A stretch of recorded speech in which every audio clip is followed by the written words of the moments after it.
Comencemos. Bueno, entonces para comenzar esta tarde, el pretexto que nos ha reunido este viernes y los próximos tres es tener algunos elementos de herramientas de lectura crítica de la literatura científica que, como se había anunciado, van a ser muy útiles para cuando se enfrenten a sus seminarios, para las personas que nos acompañan del semillero de pregrado, para cuando estén alimentando su cuadro de Excel, y en la casilla que dice tipo de estudio puedan entender a qué se refiere, y para los profesores que nos acompañan, que puedan asesorar a sus estudiantes de la mejor manera posible cuando tengan que hacer un club de revistas con un artículo. ¿Está todo en orden? Perfecto. Entonces vamos a recordar, esta diapositiva es propositada de la presentación de la doctora Caro. Entonces querría decir que la estadística es una gran mentira, una maldita mentira, que se tuvo que construir para poder tratar de aprender la realidad que está allá afuera. Como no podemos traer la realidad al salón de clase, porque no cabría, nos supera, nos desborda, entonces desde 1880 y tanto se inventaron, se diseñaron unas herramientas para tratar de que la realidad, con el tipo de diseño metodológico que usemos, más o menos nos quepa en la cabeza y podamos dar cuenta de ella. Y el primer concepto que vamos a repasar entonces es el de población y el de muestra, que lo vieron la semana pasada. Para cualquiera de las investigaciones que vamos a revisar, para las que tenemos en los talleres, todos los estudios tomaron muestras de alguna población. Pueden ser muestras humanas, pueden ser muestras animales, pueden ser muestras de tejidos vivos o muertos, pueden ser muestras de poblaciones, pero también, y cada vez más, como les dijo la profesora Carol, se trabaja con muestras que son artículos publicados. Y entonces ahí hablaremos de muestreo de fuentes secundarias de información. De una gran población, sea cual fuera de la que estemos hablando, por razones de probabilidad y de las técnicas de muestreo, yo puedo obtener N muestras, no solamente una como está en la diapositiva. Si yo hago un cálculo muestral con mi estadístico y me dice de esa población de 600 personas necesita una muestra de 125, yo puedo obtener la muestra de diferentes maneras. Lo que quiere decir que al final yo podría tener muchas muestras con el tamaño muestral que me calculó el estadístico. Y entonces ahí tenemos la primera gran mentira de la estadística. Esa muestra con la que yo trabajo, a pesar de que la obtuve con el cálculo del tamaño muestral del estadístico, puede ella misma traer trozos, retazos de la realidad que incorporen sesgos, que es uno de los artículos que se envió, y que le incorporen entonces distorsiones a la investigación. La estadística, como veremos más adelante, ha ido entonces diseñando herramientas para cuando yo creo que el pedazo de realidad que traigo está distorsionado, yo hago unos modelamientos, unos ajustes o unos procedimientos para intentar ajustar esa realidad, no falsearla, ajustarla a los objetivos de la investigación que me he propuesto. Entonces es la primera consideración que tendría para hacerles, no echar en saco roto lo del muestreo. Y una vez que tenemos esa muestra, la que sea, o la que nos diga el artículo que vamos a presentar en las siguientes sesiones, yo tengo que primero saber si la muestra con la que está trabajando mi estudio se distribuye, o más bien las mediciones obtenidas de esa muestra se distribuyen con una característica que se denomina distribución normal. Normal obedece a que toma esta forma, que es la denominada campana de Gauss, lo que se traduce en que la mayoría de las mediciones o de las estimaciones que hice en mi investigación se ubican cerca al promedio y se distribuyen en imagen simétrica, esta no está muy simétrica, a los dos lados de del promedio, 45-45, y dos colas con 5% cada una, para sumar el 100% de las estimaciones que yo haya tomado de la muestra. ¿Por qué empezamos por acá? Porque es lo menos frecuente que van a encontrar en sus artículos de revisión o en sus trabajos de investigación. Pero como es lo menos frecuente, vamos a empezar desde allí, desde las estimaciones que se distribuyen de manera normal, para poder después hablar de múltiples otras maneras de distribuirse las estimaciones, las revisiones, los datos que se denominan que tienen una distribución no normal. Todas las distribuciones que asuman un comportamiento de normalidad estadística tendrán su propio kit de pruebas estadísticas, que se denominan las pruebas paramétricas. ¿Por qué? Porque se ajustan a un parámetro determinado. Mientras que, por oposición, todas las medidas estadísticas que se denominan estadígrafos, cada prueba se llama estadígrafo, tendrán las pruebas no paramétricas. Estas distribuciones son las más frecuentes en la naturaleza. Casi nunca tenemos muestras que se distribuyen de manera normal, y por eso casi toda la atención de la charla va a estar centrada en las pruebas no paramétricas. Sin embargo, como dije, partimos de mentiras para tratar de aprender la realidad. Entonces vamos a empezar por esa distribución normal, que aquí sí está más bonita.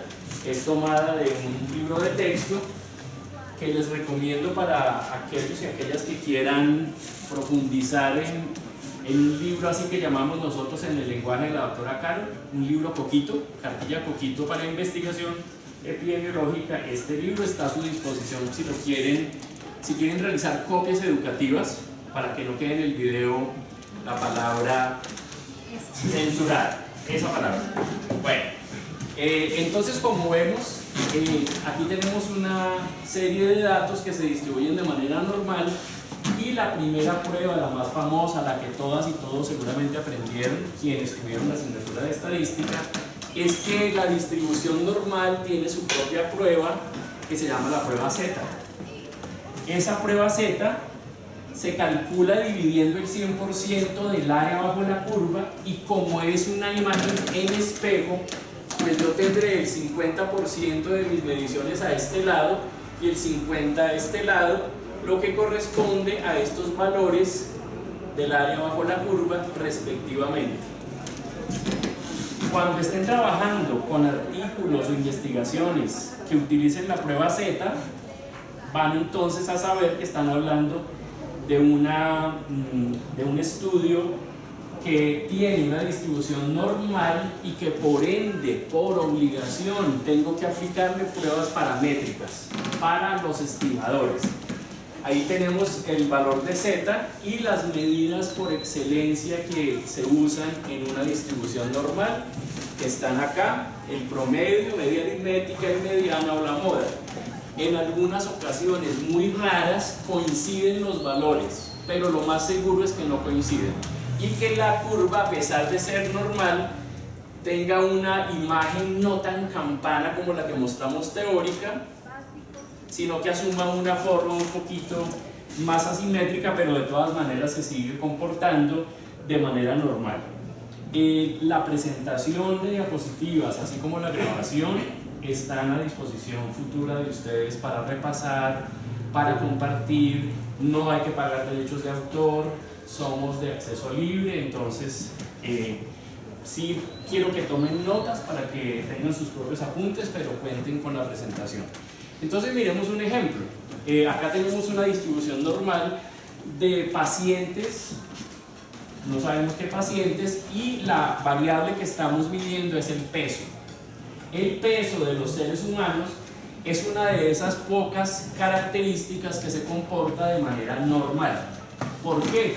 Porque no hay gente tan pesada, tan gorda, ni hay gente tan flaca. La mayoría, yo ya estoy más para acá, nos ubicamos alrededor del promedio, y luego empieza a haber menos gente en los valores extremos.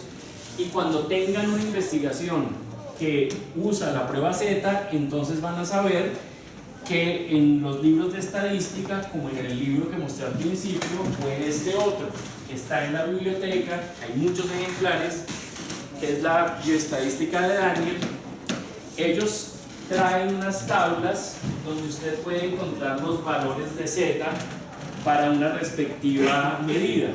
Si decimos, por ejemplo, en el ejemplo que está, perdón la redundancia, en el ejemplo que está en el tablero, ¿cuántas de las personas del estudio pesaron entre 75 y 85 kilos? Y dice, marica, hueva, ¿cómo hago eso? Pues yo calculo el área bajo la curva y se la resto al 100% y busco en unas tablas, creo que mejor las muestro porque no las voy a encontrar, busco en el área, en las tablas de Z, el valor que me dé, que va desde 0 hasta más adelante, aquí que está el área del promedio, y lo que hago es que en ese libro o en internet lo que yo voy a buscar es uno de estos valores. Si tengo todos estos, solo estos, etc., encuentro en estas tablas el valor y la interpretación de la prueba Z. Ahí siguen las tablas para que vean cómo lucen. Y llegan entonces hasta un valor Z máximo de 3, donde estaría casi el 100% de la población con un pequeño residuo. Dentro de esas pruebas paramétricas, tenemos en la primera mitad del taller dos muy importantes. Las voy adelantando. Una es el chi cuadrado, que lo van a utilizar permanentemente, pero me voy a devolver a esta diapositiva que usó la profesora la semana pasada para que empecemos a mirar uno de los estimadores que más le gusta a la distribución normal, que son las medidas de correlación. Correlación, como su nombre lo indica, es que yo relaciono una variable X con una variable Y y obtengo una serie de mediciones que llamamos la nube de puntos, y a esa nube de puntos yo le puedo calcular con una calculadora un valor de función de Y que se podría graficar como una línea donde cada punto o cada valor de mi investigación se ubica a la menor distancia posible de esa pendiente. En el caso de estas pruebas, del lado paramétrico, el coeficiente de correlación se llama R minúscula de Pearson. Pearson fue uno de esos señores que investigó muchísimo en el área de la estadística, y como les dijo la doctora la semana pasada, yo puedo tener una asociación completamente positiva, lo cual no ocurre en la naturaleza, una asociación completamente negativa o inversa, es decir, a mayor valor de una variable, menor valor de la otra, o que dos variables que yo creí que se relacionaban o correlacionaban, pues resulta que no se asocian para nada, donde yo podré tener una línea paralela a cualquiera de las X o de las Y. Ahí faltaría agregarle la línea que baja, y les envié también en el correo la tabla para que la impriman y la plastifiquen y la guarden en el cuaderno de exponer, porque esto no se lo aprende uno nunca, pero es importante para que podamos en los ejercicios, cuando estén aquí paradas o parados adelante, interpretando las tablas de esos artículos, decir con total seguridad: el valor que encontramos es de una correlación negativa moderada porque cayó en ese intervalo. Acá están los que son positivos, allá están los negativos, y aquí la característica que le damos a esas medidas de correlación.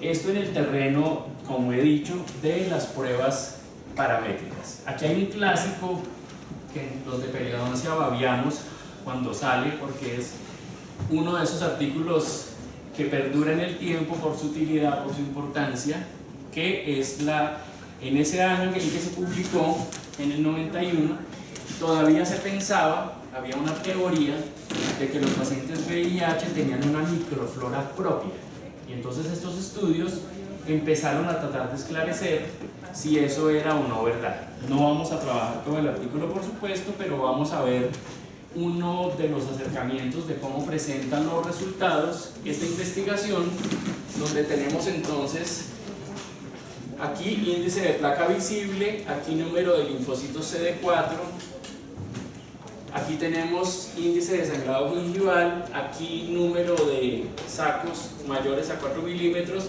y aquí valor promedio de la profundidad de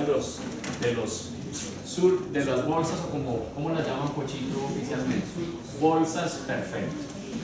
Como vemos en esas 4 gráficas, en esa investigación la asociación que mejor se comportó fue el índice de sangrado gingival en relación con los linfocitos CD4.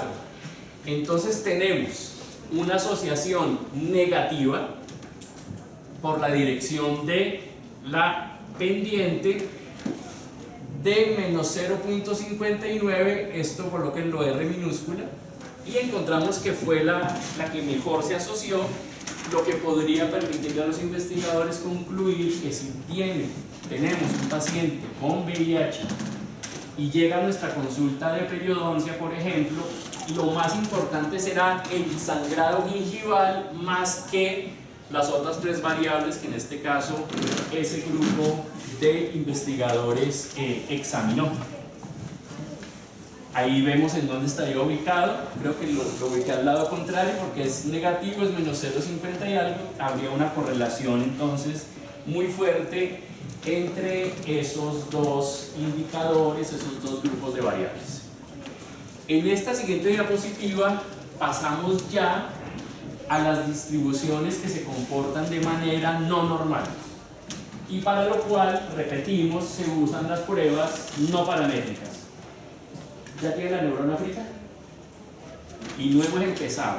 Esta es la parte introductoria, la parte que es solo repaso de la sección pasada, de modo que o vaya por un café o haga algo para que la neurona se le despierte, porque empieza ahora sí la cuesta en su vida.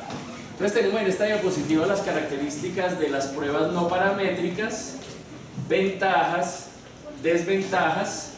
No me voy a detener en ellas, échenle una miradita. Van a tener la presentación con ustedes, pero para que nos rinda, vamos a centrarnos un ratico en esta, porque empiezan a aparecer los nombres de señores raros, muchos de ellos del periodo socialista soviético, nombres rusos. Entonces tenemos aquí el tipo de problema o de estimación que yo esté haciendo, la correlación entre la prueba paramétrica y la prueba no paramétrica, que como ustedes ven hay más pruebas no paramétricas que paramétricas, por lo que ya dije al inicio, la mayoría de estimadores se comportan de manera no normal, y entonces por eso se han desarrollado múltiples pruebas para poder interpretar. Ya vamos a ver un video que bajé de YouTube para que nos explique un poco mejor cuáles son esas principales pruebas no paramétricas. Acá seguimos, dependiendo del tipo de variable, vemos qué tipo de pruebas se usan, y entonces aquí viene la segunda nota clave de la clase. La primera nota clave de la clase fue: podemos obtener N muestras de una población para hacer nuestras investigaciones, y debemos ojalá hacerlo con la ayuda de un estadístico. Segundo, existen pruebas paramétricas y no paramétricas. Sería entonces más bien la tercera, es que hay tantas pruebas estadísticas que en ningún curso de estadística que tomen las van a poder aprender a manejar todas. Entonces lo que necesitamos es poder saber, despiértense los que están durmiéndose, pónganse incómodos en la silla, en un borde de la cadera, quítese la mano de la cara porque eso la hace dormir más. Tiffany, los brazos abiertos, que ya va a caer dormida. Entonces, para las exposiciones y para el futuro, cuando lleguen a la parte metodológica de esos artículos, esa es la que no hay que saltarse. La doctora Carol les decía hace 8 días, me imagino, que les dijo, esa es la que uno se salta cuando está en pregrado, no todos. Ahora en posgrado, por supuesto, es la que no se pueden saltar. Entonces lo que van a hacer es que leen qué tipo de variable, qué se hizo, qué tipo de prueba se hizo, con cuál prueba se ajustó, y la buscan en Wikipedia o en muchas páginas en internet que hay de ayuda en bioestadística. Es decir, no hay que sufrir por eso. Lo que no hay que hacer es dar papaya de llegar al seminario sin saber de qué prueba estaba hablando o están hablando en mi artículo. Si se dijo entonces que se hizo el ajuste de Kolmogorov, no lo encuentro, Kolmogorov-Smirnov, seguro es el mismo de la Smirnov de tomar, entonces usted va y la busca en internet para ver de qué se trata, ya de entrada se ubica entonces que es una prueba X o Y para que no digan, como decimos coloquialmente, no trapeen con uno el salón de clase del seminario porque no supo qué era esa prueba, por qué se utiliza, etcétera, etcétera. Entonces, vamos a poner a correr este video. Por fortuna es un video que está con audio y la foto permanece igual para que la podamos seguir. El audio es muy reiterativo, pero les decía a Sergio y sus compañeros que la repetición es la madre del aprendizaje. Entonces vamos a poner a correr el video.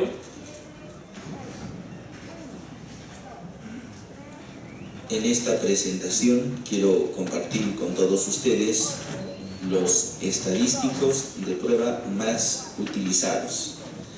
Recordemos que son 6 los criterios que necesitamos conocer para elegir adecuadamente nuestro estadístico de prueba.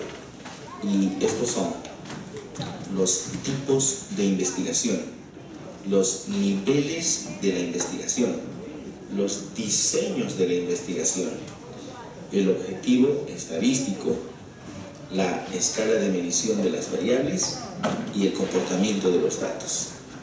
Comencemos con la prueba estadística más conocida de todas, chi cuadrado. Utilizamos chi cuadrado cuando tenemos 2 grupos y queremos comparar una variable aleatoria de naturaleza nominal dicotómica. Pero también podemos usarla si es que nuestra variable aleatoria tiene más de 2 categorías, es decir, si es politómica. También podemos usarla si es que queremos comparar más de 2 grupos.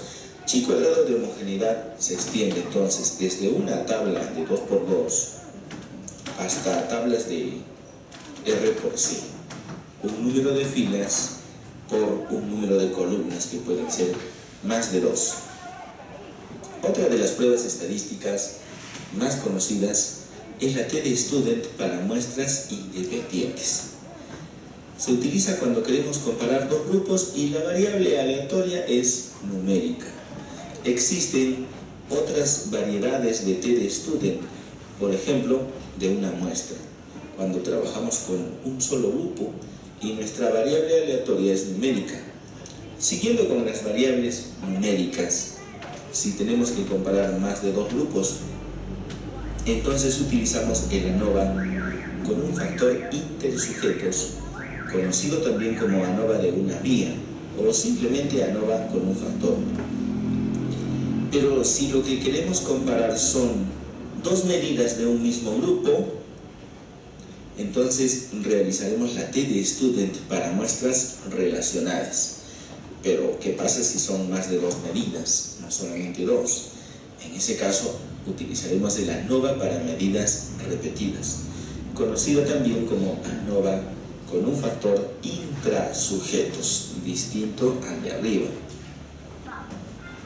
Estas pruebas estadísticas son conocidas como paramétricas porque su variable aleatoria es numérica y tienen que cumplir algunos supuestos adicionales como distribución normal u homogeneidad de varianzas. ¿Y qué pasa si no las cumplen? Entonces tendríamos que optar por una alternativa no paramétrica. La alternativa no paramétrica a TD-Student para muestras independientes es, por ejemplo, la Udemann-Whitney. Y para el ANOVA con un factor intersujetos, el ANOVA de Kruskal-Wallis o H de Kruskal-Wallis. La TD-Student para muestras relacionadas se soluciona con una prueba de Wilcoxon, y a la prueba de Friedman la conocen también como el ANOVA de Friedman para medidas repetidas. Utilizamos estas pruebas estadísticas de manera primigenia cuando nuestra variable aleatoria es ordinal o cuando es numérica y no tiene distribución normal. Por eso a estas pruebas se les conoce como el equivalente no paramétrico de sus respectivas analogías. Por otro lado, si realizamos dos mediciones sobre una misma variable nominal dicotómica, entonces tenemos el chi cuadrado de Magnemar, que viene a ser la analogía de T de Student para muestras relacionadas cuando nuestra variable aleatoria es nominal dicotómica. Pero ¿qué sucede si esta variable es politómica? Entonces aplicamos Q de Cochrane, la cual se extiende más o menos de manera similar como chi cuadrado de homogeneidad para cuando tenemos más de dos medidas o cuando nuestra variable aleatoria es politómica. De esta forma completamos la mayoría de las pruebas estadísticas y aquí solamente nos faltaría la correlación. La correlación de Pearson cuando relacionamos dos variables numéricas y su equivalente no paramétrico, la correlación de Spearman, cuando nuestras variables no cumplen el supuesto de normalidad. Aquí hemos incluido los 6 criterios que hemos mencionado con los que debemos escoger nuestras pruebas estadísticas. Veamos. Tipos de investigación, que fue el primer criterio: transversal, longitudinal, descriptivo, analítico. Niveles de la investigación: nivel descriptivo, nivel relacional, porque es bivariado.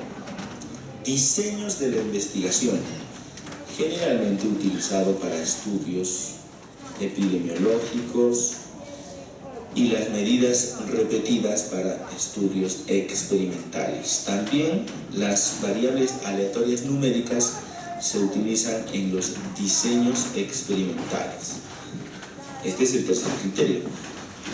El cuarto es el objetivo. Todas estas pruebas estadísticas son comparativas. Las que no están aquí, las que no aparecen como correlación de Pearson y correlación de Spearman, la variante paramétrica y no paramétrica de la correlación, no aparecen porque esta es una tabla comparativa o es una tabla del objetivo comparativo, y es que la mayoría de las pruebas estadísticas que ejecutamos son comparativas. Las escalas de medición de las variables es el quinto criterio. Y claro, cuando nuestra variable aleatoria es dicotómica, tendremos que escoger entre estas opciones. Si es que es politómica, las pruebas pueden ser distintas en algunos casos. Si es que es ordinal, tenemos casi todas las pruebas no paramétricas. Y si es que es numérica, las pruebas paramétricas. Entonces, la escala de medición también influye sobre la prueba estadística que tengamos que aplicar. Y finalmente, el sexto criterio es el comportamiento de los datos. Nosotros podemos intentar hacer una T de Student para muestras independientes, pero si no cumplimos el supuesto de normalidad, tendremos que ir por un equivalente no paramétrico como U de McWhitney. Entonces, la distribución de la variable también influye sobre la prueba estadística que finalmente tendré que aplicar. Y ese es el sexto criterio. Todas estas pruebas estadísticas son consideradas no paramétricas, es decir, chi cuadrado, Magnemar, Q de Cochrane, son pruebas estadísticas no paramétricas. Pero cuando hablamos de equivalentes no paramétricos o alternativas no paramétricas a las pruebas estadísticas paramétricas, pues nos estamos refiriendo fundamentalmente a aquellas que se aplican para variables ordinales de primera instancia. Si no podemos aplicar una prueba paramétrica, aplicaremos su equivalente no paramétrico. Y estos son los estadísticos más utilizados en investigación bivariada y también descriptiva, en investigación descriptiva y analítica, de nivel relacional en el mejor de los casos. Estos son los estadísticos de prueba más utilizados. Bien, dijimos que la repetición era la madre de la enseñanza y el aprendizaje, y este cuadro es particularmente oportuno y de ayuda para lo que nos viene de aquí en adelante, que es saber cuando les entreguen el estudio y digan si utilizó la prueba de Mann-Whitney, yo había oído hablar de ese señor, y valgo a la tabla y entonces sé que es una prueba no paramétrica de tal nivel de medición, etcétera, etcétera, etcétera. Entonces, no te pongas ponte incómodo, es la hora tremenda, es lo que nos dejaron. El resto está en el consultorio haciendo plata o ya salieron para la sucursal de otra ciudad.